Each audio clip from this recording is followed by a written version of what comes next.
it was more reporting and comparisons. We had 6 technologies. We were researching these technologies and making decisions based on, we had a set of KPIs or parameters that we had to measure for each technology. And, one of them, of course, was, is it available or not? There was a measure, the key measure was the bandwidth efficiency. How many users will this technology serve in the same bandwidth? Like, given that they all use the same bandwidth, the one that served more users was the winner. So ultimately, of course, the quality of the service and all that stuff was important. So we weren't making big decisions in the sense of we were just collecting information, filling a table, and choosing.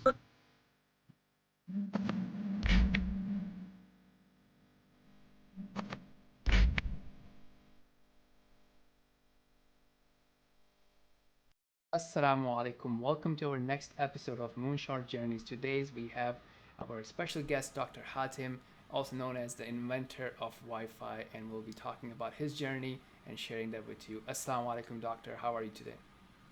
Assalamu alaikum, Zubair. How are you? Alhamdulillah, alhamdulillah, I'm doing well. Thank you so much for Alhamdulillah. making time for us. Really appreciate that. It's an honor.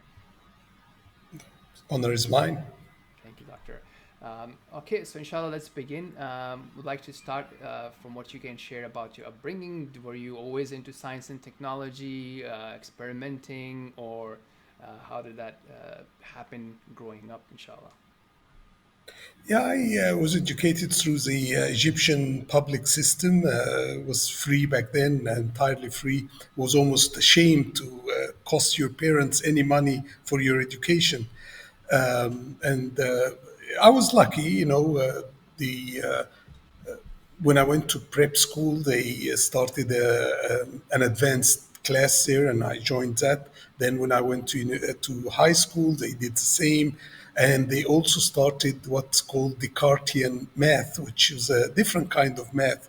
And there I started excelling in math. I showed a higher than usual aptitude for math, and I liked physics very much, and I wanted to become a physicist. But my mother advised me, study engineering. If you succeed, you do well. If you don't succeed, you can always be a physicist. So I did that. Interesting. So you did engineering in Egypt as well? Yeah, I did a Bachelor of Communications or electronic engineering, specializing in communications and telephony. Yeah. Very cool. Did you notice anything different in that, in your bachelor's or undergrad time compared to your peers? Were you doing extra projects or any extra curiosity, or was that a normal undergrad for you? No, I studied a lot, and I used to count how many hours I studied, and I competed with myself. And so in the first year in university, I was very, very advanced compared to my peers. Like, they had to mark my papers different than everybody else because of, and I say it was because of a lot of studying. I would read extra papers. I would read extra books. Not just the textbook of the subject they gave us. Interesting. What would you say to people these days? This whole notion of, oh, you can just like learn yourself, and universities don't add as much value. Do you think, obviously it's hard to be an absolute truth, and there's always a middle ground. What do you think, especially from a science and engineering background, and the importance of institutional studies? Yeah, there is a, let's just simplify things first. I mean, so a university degree is more or less an indication you can study from books. Mm-hmm. A master's degree, if someone gives you a problem, you can solve it. A PhD, you can find a problem that is important and solve it. So going back to the that you can study from books, we all have a temptation to do what we like and not what we don't like. There are subjects we don't like, and we will not study them if we didn't go to university. But they help rounding our knowledge. So if someone is disciplined, and he will study, things he doesn't like, and he will put the effort, and I made sure that I had the same level in all subjects, whether I liked them or not. And by the time you actually get an A in a subject, you like it. You learn to like it. You understand it, and that builds towards liking it. So I believe that university degrees are useful because they indicate you have rounded knowledge. But if you are disciplined and you will have this rounded knowledge on your own, all the information is on the net these days. Very good, mashallah. Okay, so that come out of undergraduate studies, and then what were the options for you? Do you have that thinking of, okay, I'll just go and get a job and start working in it, or how did it transpire from there? I had to go to military service for 15 months, and I did that. And then, right after that, I was recruited by an oil company or an oil service company, Schlumberger, and they hired me, took me to Europe for 3 years, and that was a very good education in the sense of they really had tests, and it was continuing education, and as well as the ability to manage other people, and all that. So that really built my character quite a bit. These Schlumberger years. Um, then after that, I decided I made enough money and I want to go back to my passion, which was physics. So I decided I'm going to do a master's and a PhD in physics, and I chose Canada for that because I had a brother there. Oh, nice. How long ago, like, how long did you kept working? Yeah, I worked for about 3 years. Yes, yes, and I think mentioning about your brother, is that brother Ashraf, right? Yes, Ashraf Zaghloul, yeah. Yes, yes. So that's interesting. So in my early days when I was with IBM, that was my second job out of university, and we used to go for khutbah. And I think most days, if not every Friday, he was the khatib there at the local community hall. So it's an Yeah, interesting wrap there. Very cool. yeah. Okay, great. So why did you? So we can see that obviously you were interested in physics and what have you. Sorry, math and science and whatnot. What do you think caused that physics shift? Is that the problem space there, or yeah? Tell us about it. Math I consider a language. So you become very good at a language, but what do you do with it? Hmm. So I think physics is the expression of that language. And math is a very, very concentrated language, meaning I can write an equation like Euler equation or something like that, and I would need 200 pages to explain the ramifications of this equation. And so it's a very condensed language. And now take that into, I like to understand. My biggest driver in the world are kind of love and understanding. So understanding is a very important thing for me, and physics is understanding the world. So it was a natural passion that I built. Interesting. Okay, so going for a postgrad into PhD, I guess initially you were probably open-minded in terms of the problems that you would look at. Was that influenced by your supervisor, other things happening around you, or how did it became into networks and communications? By nature, I'm a kind of a naive person. So, I went to the University of Calgary. I wanted to study nuclear physics, and I went to the University of Calgary. They didn't have any nuclear physics, so I decided the closest thing, and really the first person I could meet was someone in electron resonance, which has got electromagnetics in it, and that was my real passion. So I got into electromagnetics, and that's where I did my master's and PhD. Okay, great. Okay, and then what happened after that? Yeah, right before I finished the PhD, long before, 5 years before I finished the PhD, the AGT, the phone company in Alberta at the time, TELUS, hired me. And, I thought I was finished with the PhD, but the logistics took a long time after that. So I worked for TELUS in the research and development department as a senior researcher, looking at how to move them from the first generation of mobile to the second generation of mobile. Got it. So that was something that was already like within the industry standard that okay, that's the next push that way we need to do. So a problem that the industry was essentially already committed to. Yeah, the first generation was analog, and if it was really an FM radio, if you could tune an FM radio to the right frequency, you could listen to someone's conversation. They wanted more security and more privacy in the conversations, so they wanted a digital encrypted system. There were six proposals, and TELUS wanted to be the first company in the world to launch 2G. It was a kind of a marketing push. So we studied the technologies, and I was leading this project. They bought, back then there was a company called Novatel, and Novatel was owned by AGT and Nova, the oil company. So Nova wanted to get out of the business, so we owned Novatel at that time. So Novatel asked me to lead the definition of 2G for them as well.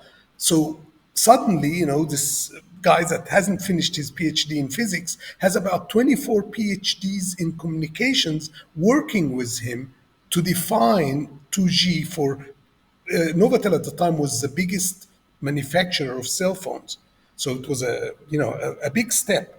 I asked for help from my best friend from university, Michel Fattouche, and he was an Egyptian as well, and he had done his PhD in Toronto and had started teaching in Calgary. So I asked him for help to, guide me because I was away from communications for so long.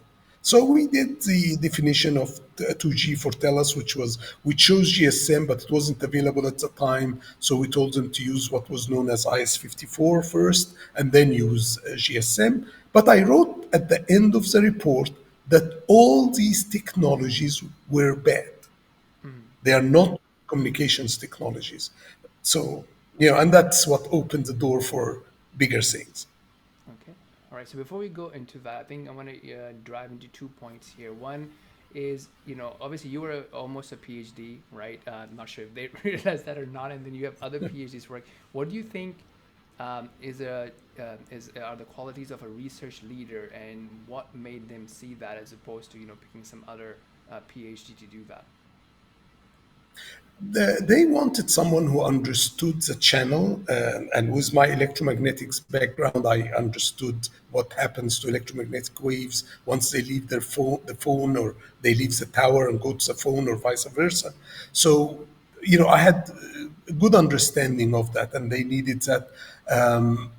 The really it was luck, and really by luck I mean the blessings of Allah subhanahu wa ta'ala, that Allah guided me through this path, and leading these 24 PhDs was really more some of the leadership skills I learned at Schlumberger, but really it was the blessings of Allah that they didn't have the time to appoint another leader, and they were busy doing their thing, and I was dedicated to this. So they used me for it, and that was a major blessing because I had a huge crash course in communications in 6 months, from average knowledge of communications to knowing where the top thing is. So advancing on the top was easy from that point. Great. So I think, yeah, I'm going to ask a question. This is connected to research leadership, which I'll pivot into. So what do you think is your research approach, or what research approaches have you seen, right? Is that, so you start with a problem, and how long do you keep at it? Or is this pivoting or realizing this is not going to work, if there's something like that, right? Or is that more of like a Einstein thing that, okay, keep trying until you get there? How do you view that, practically speaking, especially from a corporate side as well, because you don't have unlimited budget in a way, and you have limited resources, and then as part of a research leader, you probably have to do some sort of resource allocation on which problem, who is going to work on, and for how long before you pivot and what have you. Yeah, my approach is simple. I learned it from math. A process to solve a problem. You start. but keep an open mind at all times. So I call it brute force. You know the brute force way to solve this problem. It's gonna take long, but it's gonna solve it. You start, and with the open mind, I see patterns. I see, oh, this here is shaping up like a problem I solved 3 weeks ago, and I make a big step, logical step, and then I see a totally new solution. And I've not encountered many physical problems that I have not been able to solve, but because of this approach, like, it may take 3 weeks to solve a mathematical problem, but you solve it at one point or another.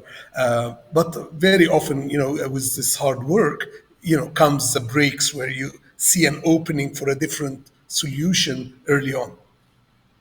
Got it. And as a research leader, were you also making decisions to, to allocate, different people and their time on a particular thing, and saying, okay, well, we need to pivot now or stop looking at it from this angle, or what was your approach like from directing and leading other researchers around you? This was more a lucky position where there was no, it was more reporting and comparisons. We had six technologies. We were researching these technologies and making decisions based on, we had a set of KPIs or parameters that we had to measure for each technology. And, one of them, of course, was, is it available or not? There was a measure. The key measure was the bandwidth efficiency. How many users will this technology serve in the same bandwidth? Like, given that they all use the same bandwidth, the one that served more users was the winner. So ultimately, I mean, of course, the quality of the service and all that stuff was important. So we weren't making big decisions in the sense of we were just collecting information, filling a table, and choosing. So there was no allocation of resources except if someone didn't do his task, we would reallocate resources to do the task. Got it. And of course, when all failed, I had to do the task myself. Okay, yeah, that's the thing. That the buck stops with you, and that's interesting as Yeah, well, right? As a leader, that you have to take that responsibility. That it's like you can't. Oh yeah, you didn't do it. I'm out of the accountability cycle here. Yeah, that's a very good point. I mean, that's the difference between leading and managing. A manager just assigns tasks and waits. A leader does. He performs, and he's involved in every step and understands whether he fully knows the process or not is not important, but he's involved, and he will do the things himself if he has to, and that's a very important distinction. Yes. Great. Okay. So you realize that, hey, you know what? None of these options that you guys have put on the table are good enough. What happens next? Well, the real question is, why did I say that? Okay, so we've got to take people back to 1990 when I would go home, turn my computer on. That took 2 minutes maybe, and then I would get the modem going. And if you recall, the modem was a phone, a dial phone, and we'd dial the numbers, and and then we'd hear a shriek on the phone, and we would we would hit the carriage return or the enter button now, and we would put the handset into two rubber things to make sure that the two phones talk to each other. That's literally what they did. It was data over voice. They were literally talking to each other. And we would get speeds anywhere from 300 bits a second. And once I got 120, you know, and the most we ever got was 19.6 kilobits per second, compared to 1 billion bits per second now or more. So, and internet was only text. And the only thing we used of internet was news, what was called news, and email. Both were text only. So news, we would say news slash Middle East slash Egypt slash soccer slash, and you name the club you like. And I go to take a shower and come back, the page is full. and I typed something wrong, and I have to retype and go and have dinner and come back, so the page is just full. Now, 2G that was proposed, GSM, and it had it in it something called Edge, which was the data part of it. Edge was only 255 or 256 kilobits per second. This would allow very low quality video or discontinued video, like a video that gets interrupted. I realized, because I really loved the internet, that once people tasted video, they will not be happy with interruptions, they will not be happy with low quality. So I knew that we needed high speed. But high speed was difficult for two reasons. The first reason is what's called packet radio. We want to send data in packets, and then we want the radio to shut down, send the packet, shut down. If the radio stayed on all the time, it would kill the battery in less than an hour. So we need to send, and the data we send is only 1 microsecond, 1 millionth of a second. But to synchronize the two radios to the same frequencies took 5 milliseconds, 5/1000th of a second. So if we synchronize the radios in 5 milliseconds and sent 1 microsecond of data, that's a big waste. And these were the problems they knew, and these problems were very detrimental to the radios, very expensive radios, and it just made high-speed communications not possible. Without our invention, speeds would not have exceeded 10 megabits per second. So, and it would have taken a while to get there. So Michel, they told me, find us a better technology. This is the best we have. When I wrote it in the report, I got busy with TELUS, and TELUS told me to do service-related stuff. Michel got interested and proposed to me something called OFDM. OFDM is where you give, frequency channels, many frequency channels to one user. And there are advantages to doing this. So Michel proposed OFDM, and I told him, I don't like the idea. It's because it was a mathematical process. And I said, mathematics are not going to help communications. He told me one day, come and listen to me for 20 minutes. If you don't like it, we stop. So I went and he explained OFDM, and I loved it. In about 10 minutes, I loved what he said. But then I saw that there are problems. I mentioned one of them, and there was another problem and a third problem. I said, and Michel, said, "Oh, I knew you would find the problems." I said, "Wait, I think we can solve them," and we solved two or three problems right then, and solved one problem by accident later on. When you do your work, Allah helps you. So we solved three big problems in OFDM and filed a patent by '92, and the rest is history, kind of thing. Interesting. And this was all still with TELUS. Yes, I was with Stella till we started our company. Yes. Okay, so we'll get into that. So I think I realized two things here. One is, even when there was Edge or what have you, people would still be excited in that previous status quo, right? Because that was a big jump from whatever existed before.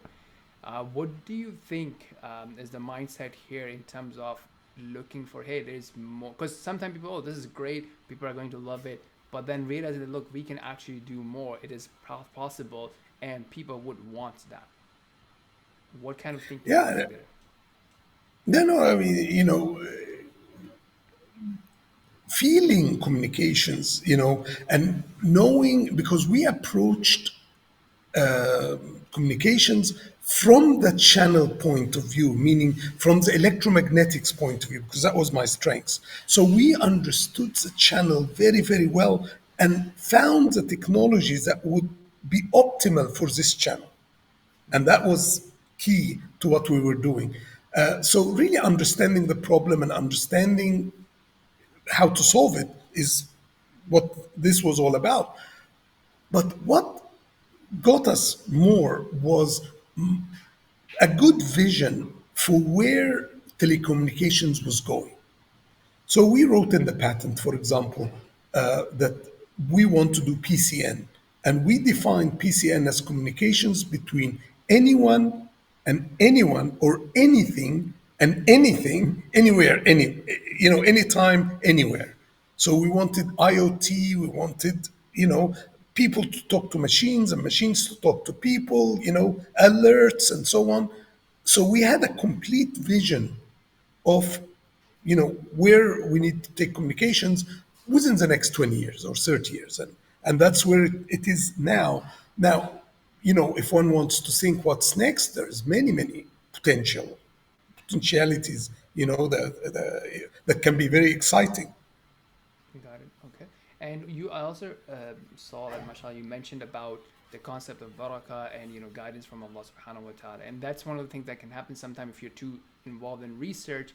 Sometimes everything else, takes a second priority or no priority at all, right? And people sometimes become, okay, it's just going to be my ideas and my work and my great, and would not tap into the concept of dua or asking Allah for inspiration of ideas, or even keeping the basic salah or obligations to Allah, right? How do what would your advice be in terms of looking at it from that angle and combining those two and realizing that when you are actually stepping away from your desk or your whiteboard or chalkboard or what have you, and stepping into the salah, it actually is also helping indirectly to your work and what have you. Yeah, no, Alhamdulillah, I've always prayed and I've always, maintained the relationship with Allah other than praying. And my concept is I've always taken it this way. When you focus on anything for too long, you lose perspective.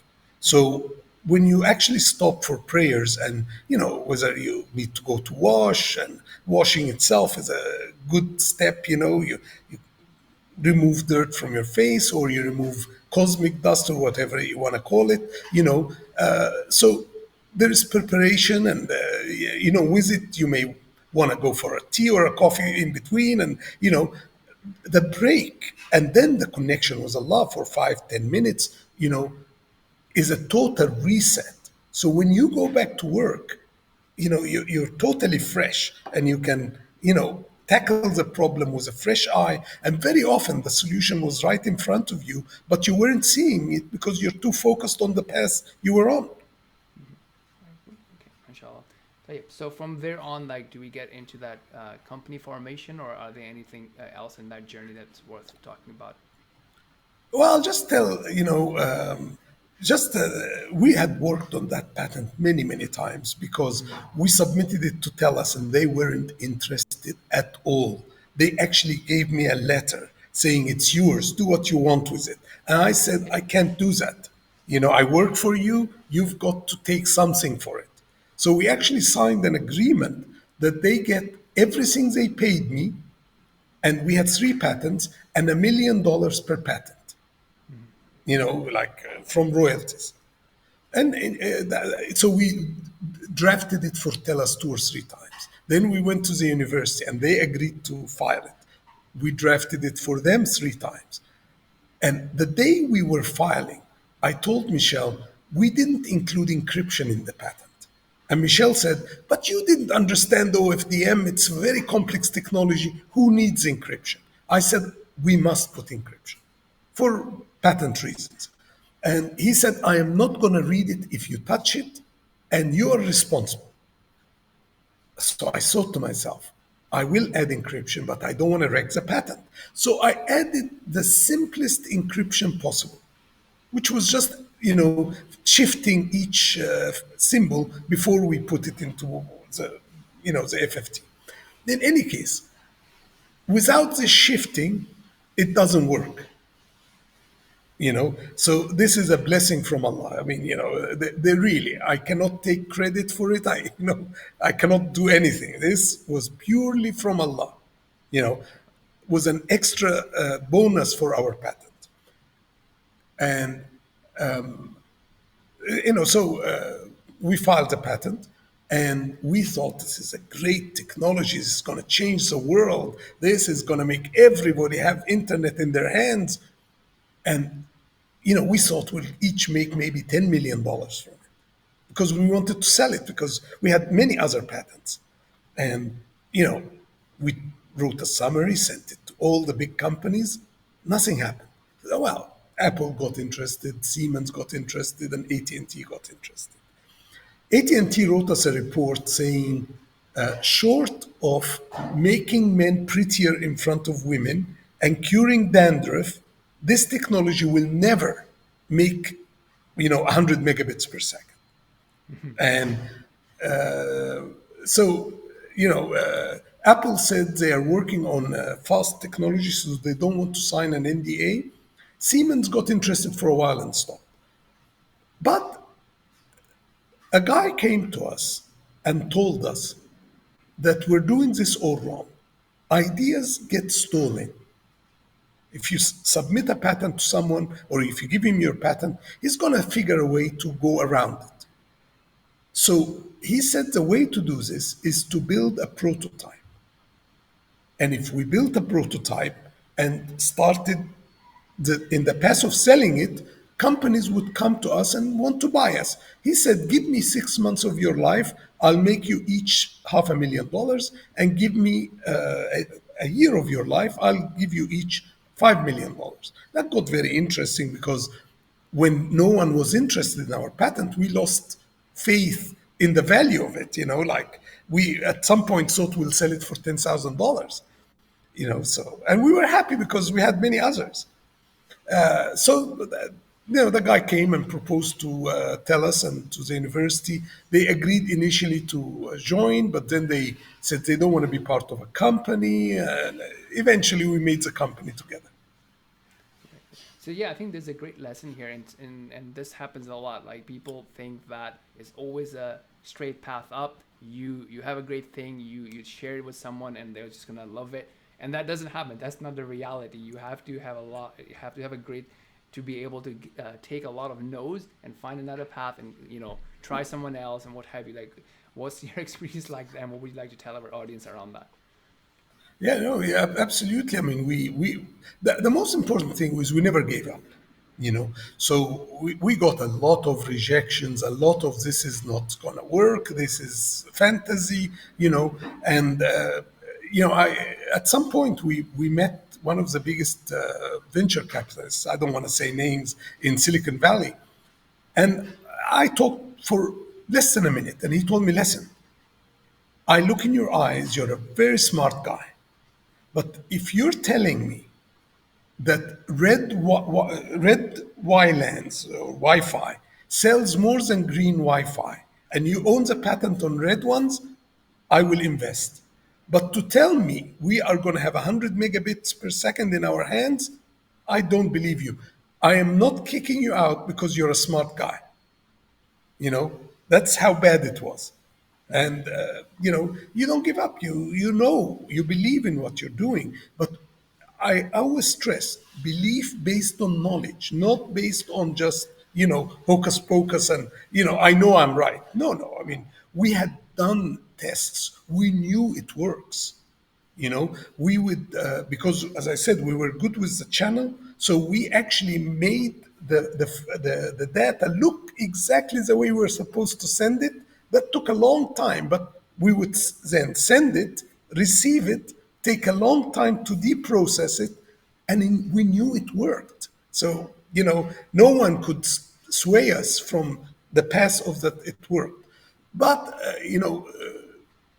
we just kept trying. We just kept knocking on doors. We never gave up, and eventually it worked. Brilliant. Okay, so you were initially the idea was like, hey, we have this idea of it works on theory in the lab, and we have a patent for it, and to get someone to actually go ahead and productize it, which didn't happen. But then okay, we will go and do it ourselves. So that person that you were talking about, that was an investor sort of thing, and then wanted you guys to do the implementation, or He was the correct classification is he was a businessman, but he was not cash rich. So we were to raise money together. And I give a lot of credit to the governments of Canada, both government of Alberta and the government of the federal government, because upon analyzing the patent and so on, the federal government gave us a lot of money. They gave us 275,000 and then 85,000. So altogether about $360,000. And that was the very first money that went into the company. It was reimbursement, so we had to spend and they gave us back. But that was a phenomenal step. And they had recognized the value of the patent. They told me much later that the person who evaluated the patent said this is the level of Alexander Graham Bell, this is the level of telephony again. And they were right. I mean, it really impacted the world. Very cool. Okay, great. Okay, so yeah, tell about that implementation journey. Well, I'll actually tell you a crazy story before. When you look and you look at companies like Google, companies like Microsoft, and so on, and you think of their path, they all had a godfather, a company, a bigger company, IBM in the case of Microsoft, the US government and others in the case of Google. You've got to have someone who's interested in you, someone bigger to grow fast, So I was giving lectures in conferences, and company Rockwell found us, Rockwell Satellites, and they wanted to be our godfathers. They agreed to invest big money with us, and it was a very funny story because they agreed to do exactly what we wanted, and then they disappeared. And we discovered later that the person that was dealing with us had committed suicide. So it was a very strange situation, and very absurd. We found out by going to the company. That was our only connection. So one day we went to the company physically, and they told, "Oh, you didn't know? Someone should have told you." Right, because you Anyways, had no idea like what happened. They just lost interest from you. yeah. So we made business plans, and in the business plan we actually studied the market very well. We studied how we will do this very, very well, and we hired employees and started in January '93. We had 5 employees and Michelle and myself and a secretary. And we wanted to have a prototype in 6 months. It took us 9 months. And we demonstrated it in a conference and announced it. And upon the announcement, every big company in the world looked at it and came and visited, whether to our booth in a conference or to the company. And basically the point was it was big. It was like a shoebox. And they said, bring it smaller, put it on what's called back then a PCMCIA card or inside the computer, and we will all buy. So we then spent a long time, 4 years, like reducing its size until we knew we can get it inside a computer, and the rest is the Wi-Fi history after So that. was there any funding for that whole period, or just government grants and stuff, or? Yeah, we operated on grants for about 9 months, and within the 9 months, we recognized it will be slower than we thought. We thought, that Rockwell was going to put the $5 million we needed, or someone else would. Well, that didn't happen. So Michel mortgaged his house. I sold some cars I had, and then we started raising money from friends and family, angel investors. We raised a lot in that category. We raised about $2 million, and then a big investor came in and put about $3 million, and we went public. Oh, very nice. Okay. And then did you stay after being public? How long, or what happened after that? Yeah, we went public in 1998, and which was the year we learned that the IEEE is working on standardizing Wi-Fi based on our technology. And By the way, our company was called WLAN, and before the Wireless LAN Alliance adopted Wi-Fi, which really means nothing. Wireless fidelity, it means nothing. You know, they came to us and offered us $2 million to buy the name WLAN from us. Okay. You know, and we refused. So, you know, we learned in the end of 98 that they are using our technology. We offered to license it on fair, reasonable, and non discriminatory terms. And that was conditional. If we didn't do that, it was not going to be a standard.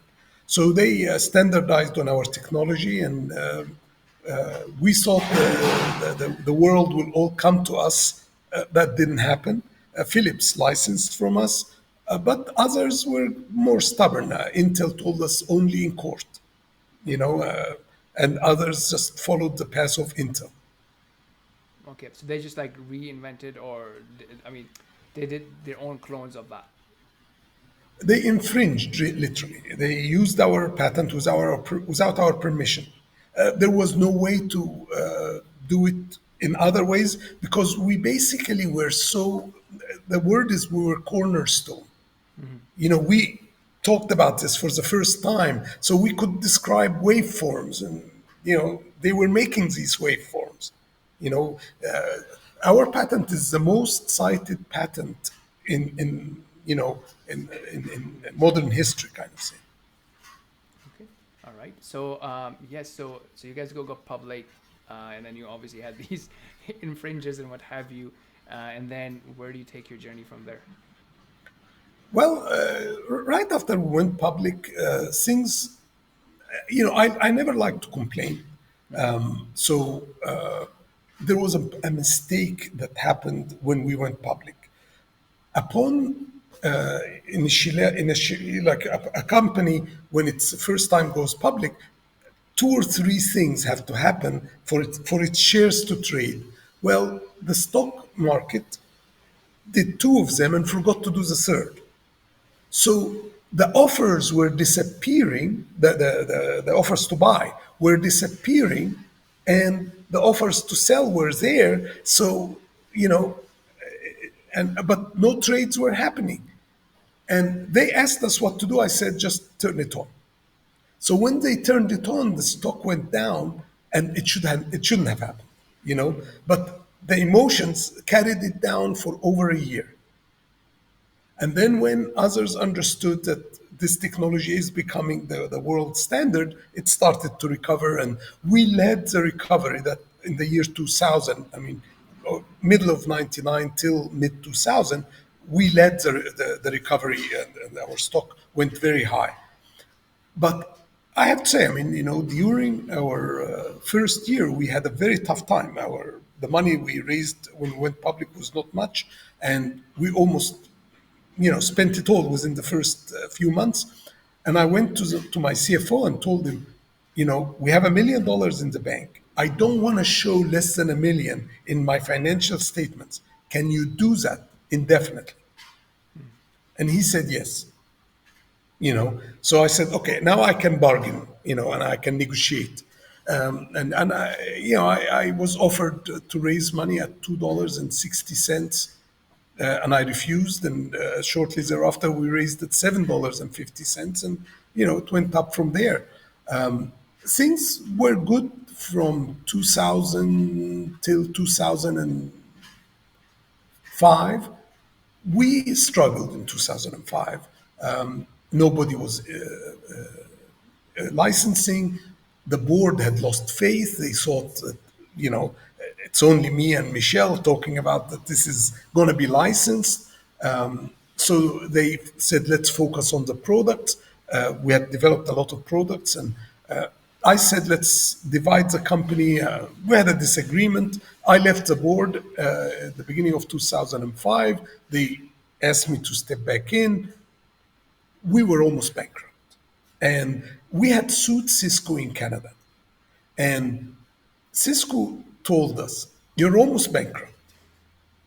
You're suing us, so I'd love to see you bankrupt. But if you bankrupt, I don't know who will buy you. So I don't know who I'll be sitting with in 2 months. So I'm willing to give you $5 million and you go and sue others. If you succeed, come back to us after 5 years. We'll pay more. If you don't succeed, you keep the 5 million. And that's what we did. We actually took the money. I came back as chairman, revamped the company, focused on the patents, sold the engineering departments, raised money, and sued 25 companies in end of October 2007, and settled with 22 of them in beginning of 2011, so 3.5 years. That court case cost us about 15 or 16 million dollars. So, that's why Intel would tell us we'll pay you in court, because if you survive till till the day of court, we'll pay. Interesting. So within this journey, like when do you think you stop being more of a scientist and more of a CEO and the whole business world, right? Like, did you see a clear shift that happening there, or how did you deal with that? That's a very interesting question, because in my mind, I never shifted. So, but I shifted up in the process, meaning, I've become more. I'm not going to say philosophical, but my ideas are much higher level. So, for example, I had thought of the laser cooling, you know, just by concept. If we can do cooling, lasers can do cooling. Yeah, I have thought of fans that don't have any brushes. I thought of brushes, meaning no moving parts, just accelerating air. And I filed patents on these things and didn't follow up. But so just because I didn't have the time to do lab work, I was taking my thinking process higher. So I was thinking of radically different ideas. And I filed a patent on how to store hydrogen for hydrogen cars and stuff like that. So it was a matter of whenever anyone presented me with a problem, I always thought about it till I found a solution, and it was always a new solution. So I never stopped being a scientist, I'd say. Okay, interesting.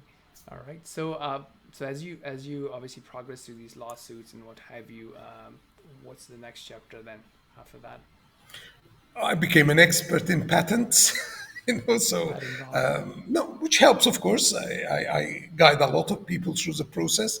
And, by the way, I mean, I'm available on social media and I answer. I like to help people. So don't be shy to, approach me. So we'll be putting in the But links in the description here, guys. So there you go. You have an offer from here. thank you. And so about 2000, and right around the time we started the lawsuits, I decided I'm done, with the company. And there was I wanted to see the defense of the companies, and to see that they asked that I don't work in communications, and not for 2 years after the last lawsuit. Mm. So that took me all the way to 2015, and then I was almost retired. I worked a bit on gaming, on making the first games. I made Symbian games and stuff like that. But then I realized I don't want to waste people's time, so I didn't market them. Then I got a bit into publishing and into websites, and did that. I moved to Egypt in 2008.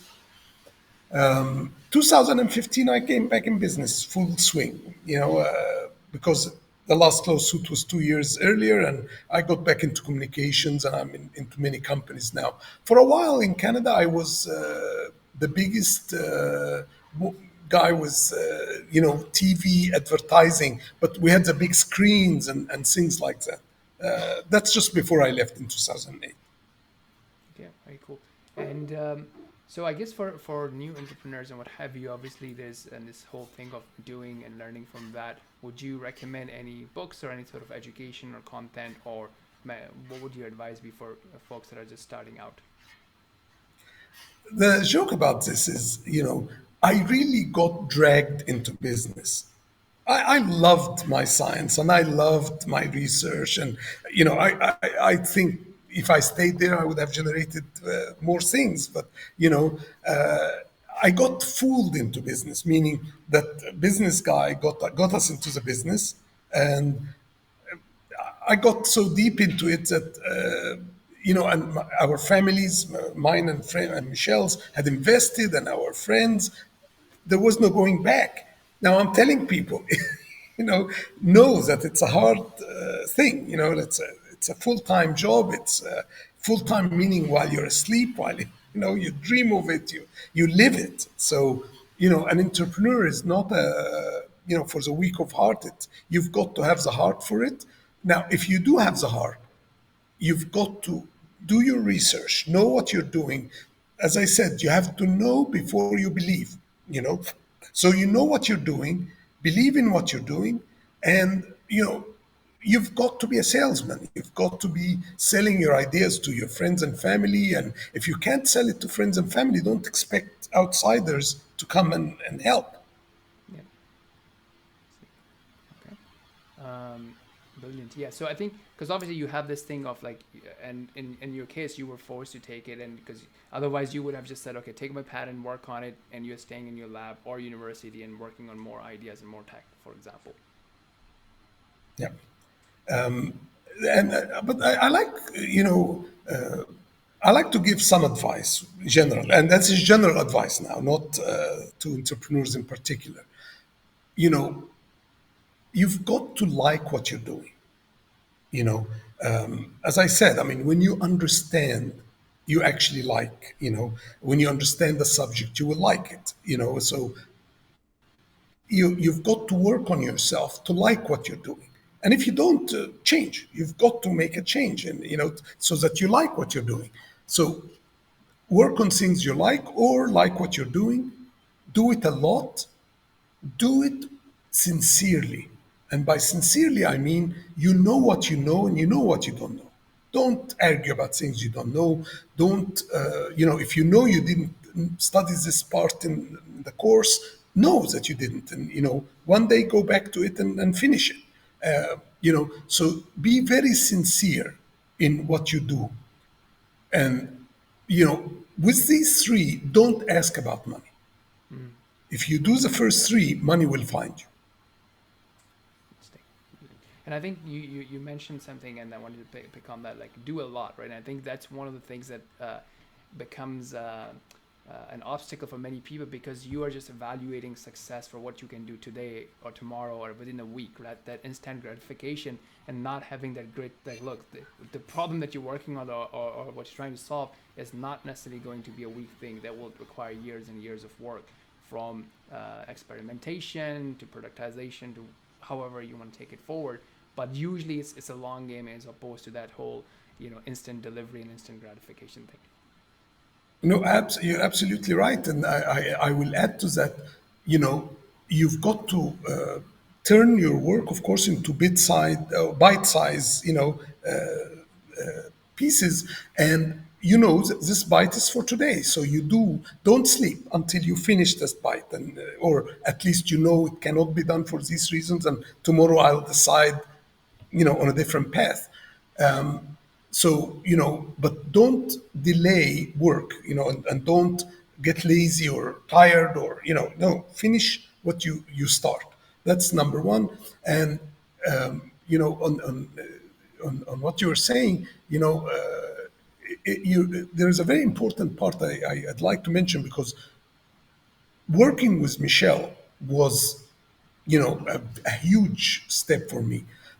Teamwork, I cannot tell about I can talk, not tell enough about teamwork. I just want to tell a story, because when we turned the work into bite-sized chunks, and I had two top guys, two VPs, one for the digital part and one for the radio part.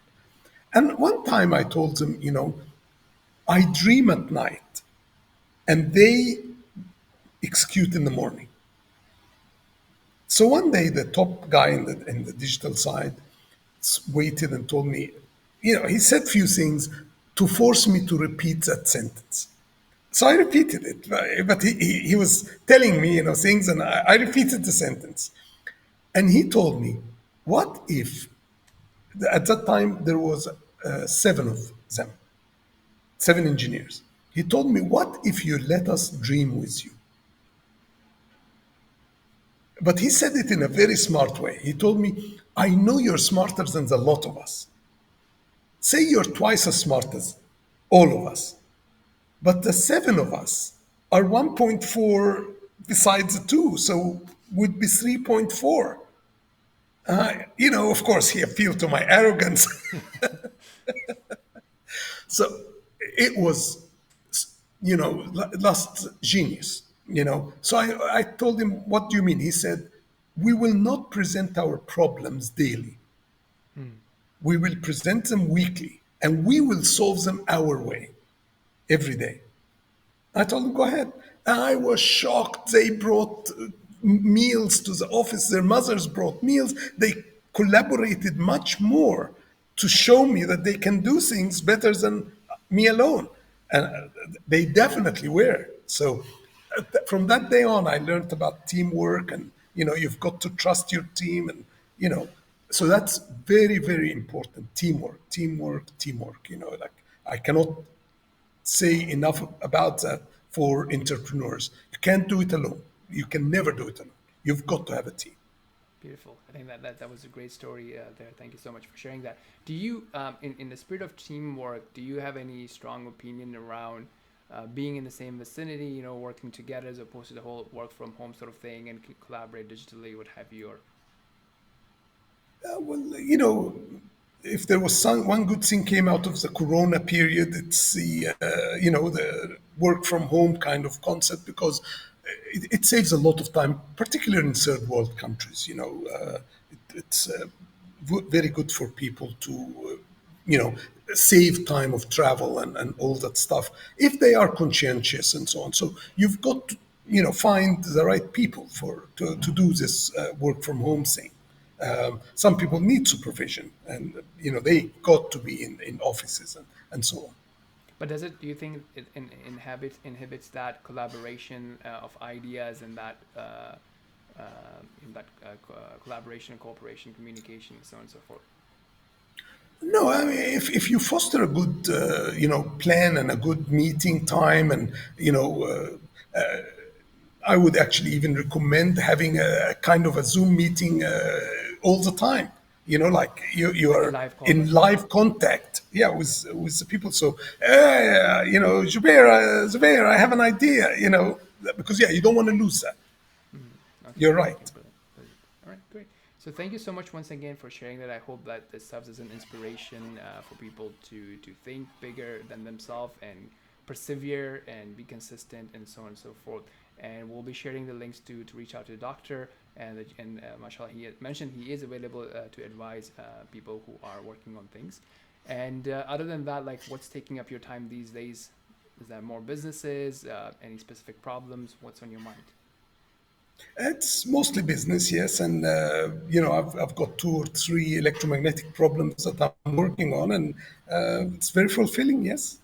Okay, it's not done yet. Great. We'll look forward to No, no. seeing way more from you, bi'idhnillah, inshallah. BarakAllahu feekum, and thank you once again for joining us. JazakAllahu khairan. And all of you will share your thoughts, your questions, comments on the video, and we'll see you in the next episode. Assalamu alaikum. Thank you very much.